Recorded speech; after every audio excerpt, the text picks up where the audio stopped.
Hi, you guys. Happy week 7.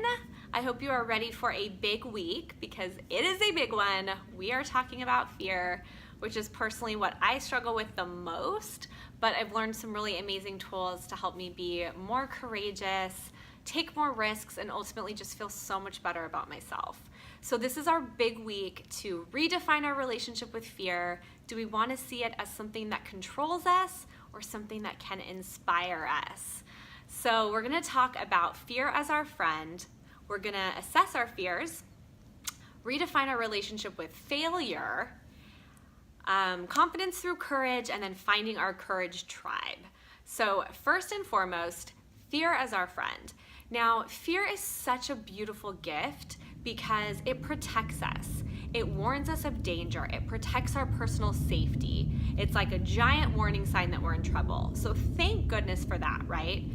But on the flip side, what it does is also tries to protect us from failure, humiliation, embarrassment, and that doesn't serve us. What that does is prevent us from moving toward personal growth and transformation. So it stops us from growing rather than protecting us from anything. So it's super important that we make the distinction right away. Is it really protecting us from danger, or is it our ego protecting us from growth? Okay, so it's an easy distinction to make. It's just important that we actually make it, okay? So that's kind of first. Then we want to assess the fear. So look at the fear from all angles.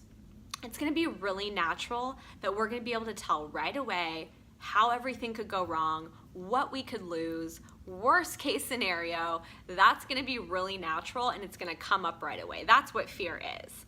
So it's our job then to look at the other side, okay? Look at everything that could go right, all the possibilities, how this could be amazing, and really basking in, like swimming in the possibility of it and trying to spend more time in that space. And then ultimately, how will it make me feel if I do this thing, if I move through the fear, if I be courageous? How will I feel about myself? And the answer is good, amazing, courageous, brave. I won't be afraid anymore because once we do the thing, we can do it again for a different outcome. We won't be afraid anymore. So how will I feel about myself if I do it? So really just looking at it from all angles, spending time in the possibility, the opportunity, everything that could go right is really helpful to encourage us and inspire us to be courageous, okay? So now we're gonna redefine our relationship with failure.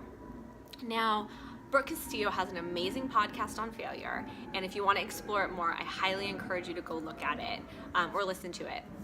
But really what she did, which I loved, was she looked at the definition of failure in the dictionary. So I believe the definition is something like, failure is not meeting the expectations that we set for ourselves for a certain outcome.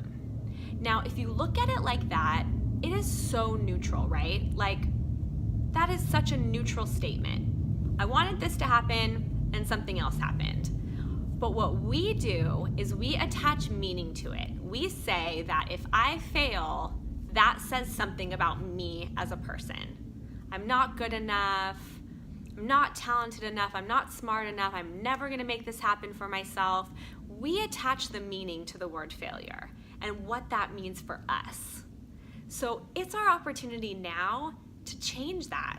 What if we saw failure as like an experiment, like a scientist? You're in a laboratory and you're trying different things and, oh, this didn't work. I'm gonna try it a different way this time. What if we saw it objectively, neutrally, like just as something that we're trying out to make something happen, right? So it's our opportunity and our choice how we wanna see it and how we wanna look at failure as a concept and what kind of meaning we want to attach to it. And I know this is a really big topic, like this is something that's going to take time and practice. I continue to work on it all the time, but just imagine if we saw failure as an experiment and not a bad thing, how our lives could change, okay? So now I want to talk a little bit about confidence through courage. Now, a lot of the time, in order to prevent failure, we try and build the confidence before we do something. and it's backwards, and I hate that that's the way it is, but we build confidence by doing the thing, not the other way around. So of course preparation is important and getting as much experience as you can beforehand, whatever the thing is. But really, true confidence in it, getting better at it, comes from doing the thing. So confidence comes after the act of courage, not before. And remembering that is really important, because so often we will wait until we feel confident enough to do it, and we'll never do it because the confidence comes after we do it. I don't like that that's the way it is, but that is the way it is. So remember that, okay? And again, these are big, big ideas, but the more we start exercising these concepts and playing with them and practicing them, the more we're gonna build these courage muscles, okay? Now, finally, I want to talk about finding your courage tribe. And I say tribe, but it could be one person. Finding a community, some type of community of people who value courage as the thing, not the outcome. So people who are in the arena with you, like Brene Brown says with that Theodore Roosevelt quote, the man in the arena, like people who are in the arena, being courageous, taking risks. Find that tribe of people so that you can be reminded why you're doing it. So that if you do fail and you don't get the outcome that you want, that you remember it's about the process, it's about the courage. The growth comes in doing the thing, the action of doing it, and the outcome is a bonus. So find people that can remind you of that when you feel down. And it's inspiring. The more that I spend time with people who are taking risks, the more I'm inspired to take risks. And then I'm reminded that courage is the thing. Courage is the value. That's what we want, is the courage, and the outcome is a bonus. So that can be a person, it can be an online community. There's so much opportunity, but find your people, okay? Books are great, people are better. Find the people that are gonna inspire you.